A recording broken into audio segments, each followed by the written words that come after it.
السلام علیکم ورحمۃ اللہ وبرکاتہ۔ امید ہے کہ تمام ساتھی خیر و عافیت سے ہوں گے، اور دعا ہے کہ اللہ رب العزت آپ تمام دوستوں کو یوں ہی خوشحال رکھے، آمین۔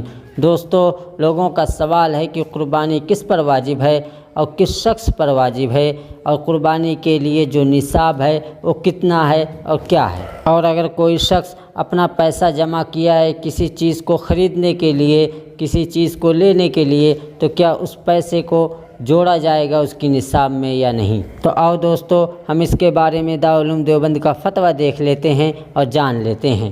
سوال، میرا سوال قربانی کے متعلق ہے۔ قربانی کس پر واجب ہے؟ کتنا نصاب ملکیت میں ہونا چاہیے؟ اگر پیسہ پراپرٹی کے لیے جمع کر رہا ہوں تو کیا قربانی واجب ہے؟ جواب، بسم اللہ الرحمن الرحیم۔ جو شخص بقدر نصاب یعنی 52.5 تولہ چاندی یا 7.5 تولہ سونا یا اس کے بقدر ملکیت کے سامان کے مالک ہوں، اس پر قربانی واجب ہے۔ اگر ذاتی پیسے پراپرٹی کے واسطے جمع کر رہے ہیں جو بقدر نصاب ہیں تو اس پر قربانی واجب ہے۔ واللہ اعلم۔ دارالفتہ دارالعلوم دیوبند۔